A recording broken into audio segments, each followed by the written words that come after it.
Hello, everyone, and welcome to another edition from A Voice for Men. Paul Elam here. Sorry I've been away for a while and not making videos. I've been pretty busy. Hope to be getting back on track soon and cranking them out again. But anyway, for today's little talk, the media loves a hero with lipstick. Female Rambos sell big time, translating into the holy cha-ching for news outlets and talk shows.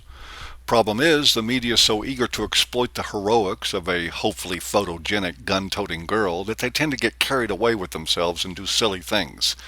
Like print packs of lies. That happens when you're more interested in headlines than in practicing journalism, and nothing makes headlines quite like a real-life Wonder Woman, or even the concocted possibility of one. The latest firearm femme is Kimberly Munley, now the erstwhile savior of Fort Hood, Texas, credited with stopping murderous madman Nidal Hassan all by herself, even as she was peppered with bullets in the process.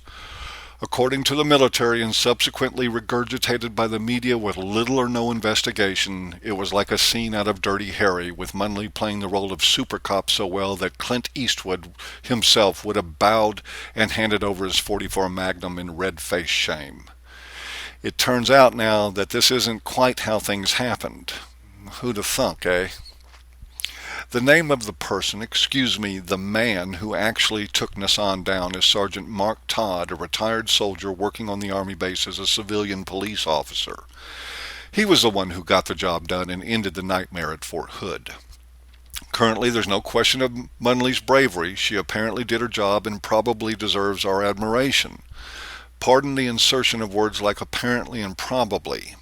History tells us, though, that we need to reserve judgment till the facts are in. And facts are something that the media tends to treat like loose change in a $1,000,000 transaction.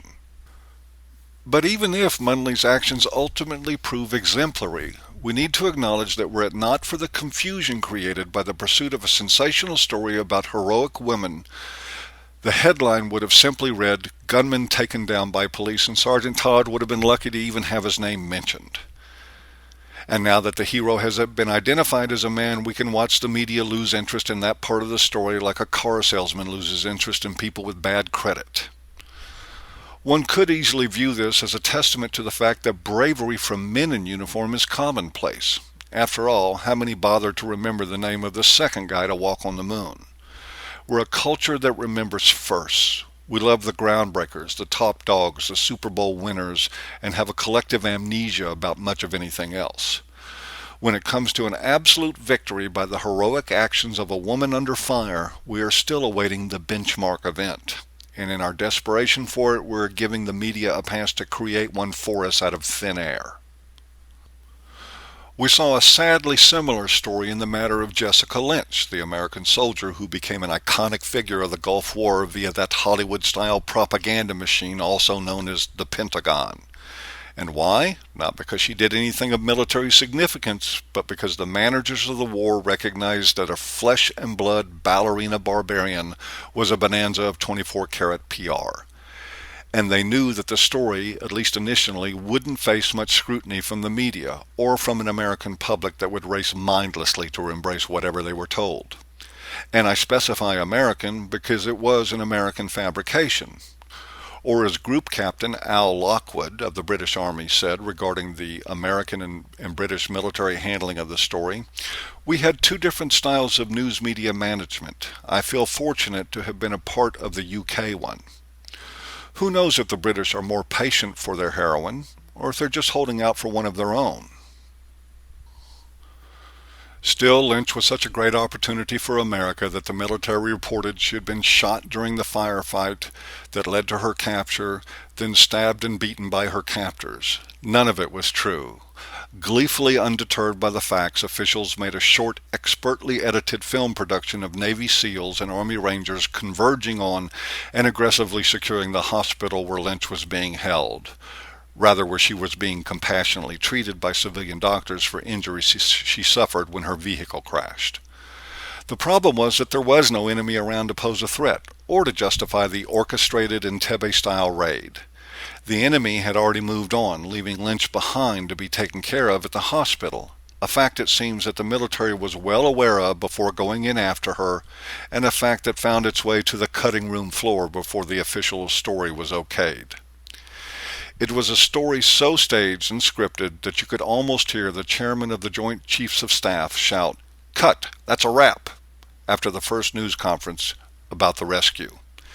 It was, however, a win-win for everyone.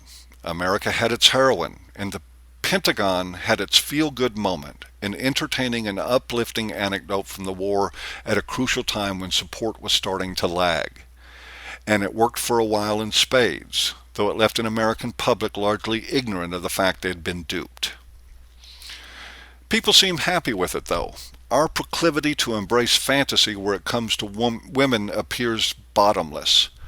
We have turned an entire collective consciousness into an episode of Xena Warrior Princess, lending us to sit with happy, vacant smiles, shirts covered with popcorn as we watch her battle 10 men at a time, 9 of them standing in the periphery, making jerky, ambiguous movements while they wait in queue to be the next one she dispatches with ease. We love Laura Croft and are transfixed by Uma Thurman slicing through legions of martial arts experts with her Hattori Hanzo sword. Female ass-kicking is a high-profit hook'em for the big screen, and perhaps staves off our appetite for when the real-life Dirty Harriet finally makes her debut. It would seem harmless enough. After all, it's only human nature to indulge in fantasy. Whether that is Sigourney Weaver walking over dead Marines to wipe out a horde of aliens with acid for blood, or Buffy the Vampire Slayer destroying armies of the undead, doesn't make much difference. But in the real world, we should take pause. 9 soldiers lost their lives in the battle that resulted in Jessica Lynch's capture. It was a battle in which, by her own account, she never fired a shot, but rather hit her knees to pray when the bullets started flying. And rather than do the right thing, which would have been to go pick her up from the hospital and quietly retire her back to civilian life, we turned her into Sally Stallone and toasted her bravery. We made her a hero of fools. In the other tragedy, 13 people lay dead at the end of Hassan's rampage, a somber enough event to warrant some respect for the truth and a good measure of diligence in getting to it. But in the end, it was the headline, the right headline that mattered, not the story behind it, and it is a shameful example of media gone awry in the pursuit of realizing a fallacious dream about women. Like all forms of fraud on behalf of women, this ultimately hurts them. Someday the inevitable will happen, and a woman will emerge as a bona fide hero on wheels.